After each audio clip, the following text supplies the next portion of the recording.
मेरे साथ कुछ ऐसा हुआ कि मुझे बताते हुए भी शर्म आती है। मेरी वजह से उनकी तबीयत इतनी ज़्यादा ख़राब हुई है, उनकी ऐसी हालत है जिसकी मैं वजह बन चुकी हूँ कि वो मेरी वजह से इतनी टेंशन ली है, उनकी तबीयत बहुत ज़्यादा ख़राब हुई है। जब मुझे होश आया मैंने देखा कि वो मेरे साथ कुछ ऐसी हरकत करने की कोशिश कर रहा है जो मियाँ बीवी में होती है। मुझे उस टाइम कुछ समझ ना आया, मैं बिल्कुल परेशान हाल में मैं उठी, मैंने उसको धक्का दिया, मैंने जाके देखा मेरा शौहर कहाँ है। तो मैं ये देख के और ज़्यादा परेशान हो गई कि मेरा अपना शौहर उसकी बीवी के साथ ये कर रहा था। वो आते थे, मुझे लगता था कि मैं शायद खाना उनके साथ खाती थी, कुछ खाने में ऐसी चीज़ होती थी कि मुझे बहुत मेरे सर में दर्द होता था, मुझे नींद आती थी। मैं अल्लाह का शुक्र अदा करती हूँ कि आप मुझे मिले हैं, वरना मुझे कोई उम्मीद ही नहीं थी कि मेरी वालदा का इलाज कैसे होगा। अगर उनको कुछ हो गया तो मैं इस दुनिया में बिल्कुल अकेली, मैं अपनी ज़िंदगी कैसे गुजारूँगी।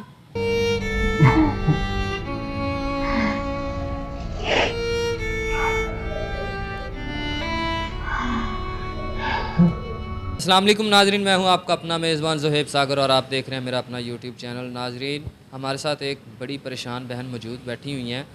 ये हमें हॉस्पिटल के बाहर मिलती हैं, लोगों के सामने रो रही होती हैं, ब्लड मांग रही होती हैं। हमने इनको ब्लड अरेंज करके दिया है और अब हम इनके घर में मौजूद हैं। आइए इनसे जानते हैं कि इनकी वालिदा को क्या हुआ है और इतनी परेशान क्यों हैं। अस्सलाम वालेकुम। वालेकुम अस्सलाम। अच्छा मेरी बहन, मुझे बताइएगा कि आप हॉस्पिटल के बाहर लोगों से मिन्नतें कर कर के ब्लड मांग रही थी, तो मुझे ये बताइएगा कि आपकी वालिदा को हुआ क्या? दरअसल मेरी अम्मी को ब्लड कैंसर हुआ है और मैं बाहर लोगों की मिन्नतें भी इसलिए कर रही थी कि वो मेरे ब्लड का कोई बंदोबस्त हो जाए। मेरी अम्मी का ऑपरेट है और अभी तक ब्लड का कोई सिलसिला नहीं बना। मैं बहुत परेशान हूँ इस वक्त, लेकिन मैं आपका शुक्रिया अदा करती हूँ कि आपकी टीम ने हमारी मदद की है और अब आप मज़ीद हमारी मदद करेंगे। अच्छा मुझे ये बताइएगा कि आपकी वालिदा को हुआ क्या है? मेरी अम्मी को ब्लड कैंसर हुआ है और वो भी बहुत परेशानी की हालत में है। हमारे घर के हालात बहुत ऐसे हैं, उन्होंने इतनी टेंशन ली है कि उनकी तबीयत इतनी ख़राब हो चुकी है। वो सारी टेंशन्स की वजह से हुआ है, हमारे घर के हालात कुछ ऐसे हो गए हैं, कुछ ऐसे मामलात हो गए हैं इस वजह से। कब से आपकी वालिदा को ये कैंसर की जो बीमारी है इससे वो लाहक हैं? कितना अरसा हो? वैसे तो अम्मी को 2 साल से ही कैंसर था, लेकिन अभी 2-4 माह से मेरी वजह से उनकी तबीयत इतनी ज़्यादा ख़राब हुई है, उनकी ऐसी हालत है जिसकी मैं वजह बन चुकी हूँ कि वो मेरी वजह से इतनी टेंशन ली है, उनकी तबीयत बहुत ज़्यादा ख़राब हुई है। आपकी वजह से आपकी वालिदा की ये हालत है और आपकी वालिदा की तबीयत इतनी ज़्यादा ख़राब हुई है, आपने ऐसा क्या किया? असल में मैं जब छोटी थी, मेरे बाबा की डेथ हो गई थी, बहुत छोटी उम्र की थी, मुझे कुछ याद नहीं है। मेरी अम्मी ने बड़े मुश्किल हालात में मुझे पाला है, अपने ख़ानदान से लड़ के। वहाँ पे इतना पढ़ाते भी नहीं थे ख़वातीन को। मेरी अम्मी ने मुझे पढ़ाई के लिए इतना डाला, मैंने भी बहुत शौक़ से पढ़ाई करती थी, मैं कॉलेज जाती थी, मेरी अम्मी घर पे कपड़े सी के गुजारा करती थी।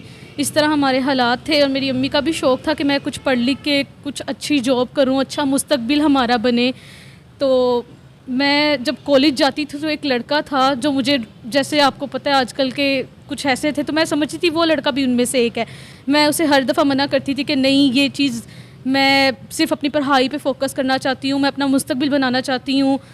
लेकिन आहिस्ता आहिस्ता वो भी मुझे अच्छा लगने लगा, हमारी बात वगैरह हुई। फिर मैंने अपनी वालदा को बताया। दरअसल वो बहुत अमीर था और मुझे लगता था कि तब से, मैं जैसे आपको बता चुकी, मेरी अम्मी की तबीयत शुरू से ही ठीक नहीं थी, उन्होंने इतनी की है, तो मुझे लगता था कि ये हमारी फ़ाइनेंशियली भी हेल्प करेगा, मेरी अम्मी का इलाज करवाएगा। मुझे बहुत उम्मीदें थी उससे। हमारी इस तरह फिर मेरी अम्मी वगैरह ने साथ मिलके हमारी शादी हुई। मैं बहुत खुश थी, उसने बहुत मेरा ख्याल रखा, हमें बहुत मोहब्बत से रहते थे।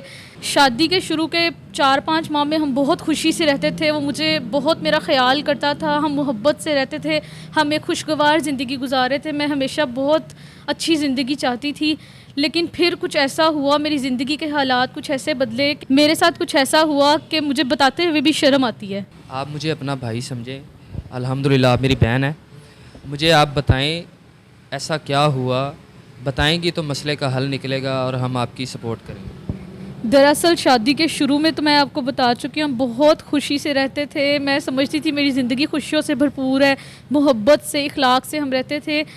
फिर कुछ ऐसा हुआ कि उसके दोस्त आते थे मेरे शौहर के, हमारे घर पे दावतें वगैरह होती थी, और कुछ 1-2 बार में मैं देखा कि मेरी तबीयत इतनी ख़राब क्यों होती है। वो आते थे, मुझे लगता था कि मैं शायद खाना उनके साथ खाती थी, कुछ खाने में ऐसी चीज़ होती थी कि मुझे बहुत, मेरे सर में दर्द होता था, मुझे नींद आती थी, मैं जाके सो जाती।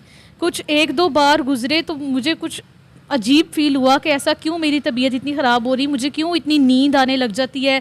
जब 5-6 बार ऐसा हुआ ना, तो मैंने अपने आप पे ध्यान दिया कि ऐसा क्यों होता है, जब भी उनके दोस्त आते हैं मुझे इतनी नींद क्यों आती है। मैंने फिर एक बार मैंने अपने आप को बहुत ज़्यादा ध्यान से रखा, मैंने कम खाना खाया और उस तरह मैं जाके सोने लगी। तो रात में मुझे होश आया, मैंने देखा कि मेरे साथ उनका दोस्त था। जब मुझे होश आया मैंने देखा कि वो मेरे साथ कुछ ऐसी हरकत करने की कोशिश कर रहा है जो मियाँ बीवी में होती है। मुझे उस टाइम कुछ समझ ना आया, मैं बिल्कुल परेशान हाल में मैं उठी, मैंने उसको धक्का दिया, मैंने जाके देखा मेरा शौहर कहाँ है। तो मैं ये देख के और ज़्यादा परेशान हो गई कि मेरा अपना शौहर उसकी बीवी के साथ ये कर रहा था।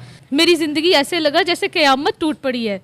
मैं उस वक़्त चीखी चिल्लाई कि ये क्यों हो रहा है, ये सब कैसे वो कर सकता है मेरे साथ ऐसा। वो आगे से पहले तो मुझे प्यार से समझाए कि ये बड़ी सोसाइटीज़ हैं, यहाँ ऐसा चलता। मैंने उससे कहा कि मैं एक ख़ानदानी लड़की हूँ, बाइज़्ज़त घरानों में ऐसी कोई हरकत नहीं होती। उसने मेरे साथ ज़बरदस्ती करने की कोशिश की और मुझे कुछ उस वक्त ना सूझा, मैं सब कुछ छोड़ के भाग गई। आपका शौहर इतना बड़ा बगैरत इंसान था, उसको ज़रा शर्म हया नहीं आई कि वो अपनी ही बीवी को अपने दोस्तों के बिस्तर पे भेज के गलत काम जो है करवाता था।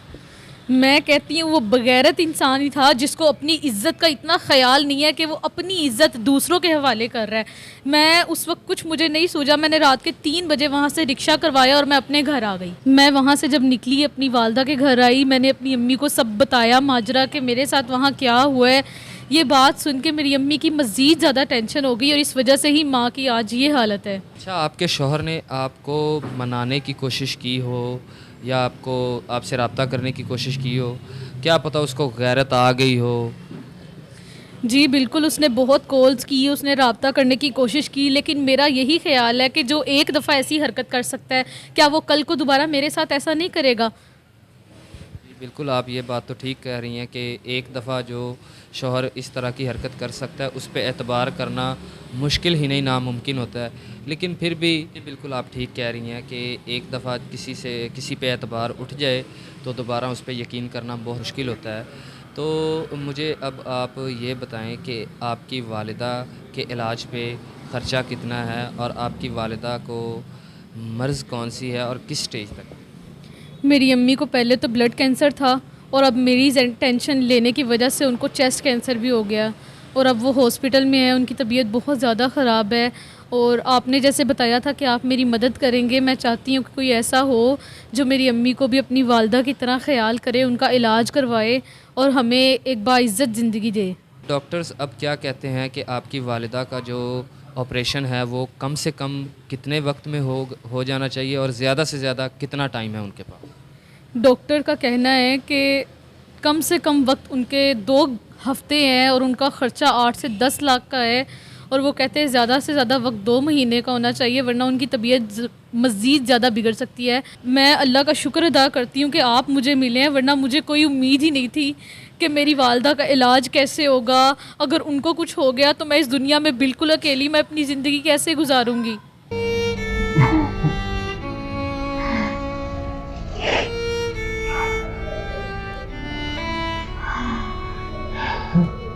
चले मेरी बहन, आप रोए ना, इंशाल्लाह ताला अल्लाह ताला मदद ज़रूर फरमाएगा। मेरी दुआ है कि आपकी वालिदा का इलाज जल्द से जल्द हो जाए और हमारे देखने वाले बहुत सारे नाज़रीन ओवरसीज़ पाकिस्तानी भी हैं जो कि ऐसे लोगों की हेल्प ज़रूर करते हैं और इंशाल्लाह ताला आपकी भी हेल्प ज़रूर होगी। अगर कोई ऐसा शख्स हमारे चैनल के तवज्जुह से कोई रब्ता करता है, आपकी वालिदा का इलाज करवाता है और आपसे शादी का ख्वाहिशमंद होता है, तो मेरी बहन मुझे ये बताइएगा कि क्या आप शादी करने के लिए तैयार हो सकती हैं? मैंने लव मैरिज करके देख ली है, वो जिस तरह का बगैरत इंसान निकला है, मेरा तो मर्दों की ज़ात से यकीन ही उठ चुका है। और जैसे आप बता चुके हैं कि आप इतनी मदद करते हैं, तो मैं, आप अगर गारंटी देते हैं तो फिर मैं सोचूंगी, लेकिन सबसे पहले यही कि वो मुझे इज़्ज़त की ज़िंदगी दे, मेरी अम्मी को अपनी अम्मी समझ के उनका इलाज करवाए और हमें एक इज़्ज़त की ज़िंदगी दे। जी बिल्कुल, ज़ाहिर सी बात है, हम किसी ऐसे शख्स से तो आपकी शादी हरगिज़ नहीं करवाएंगे कि जो इस तरह का हो।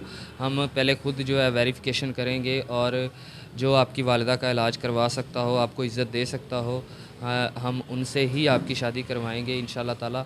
जी तो नाज़रीन, आपने इस बहन की सारी दुखी दास्तान जो है, कहानी जो है, वो इन्हीं की ज़ुबानी सुन ली है। इनकी वालिदा को कैंसर है, ब्लड कैंसर भी है और चेस्ट कैंसर भी है, जो कि लास्ट स्टेज पर है।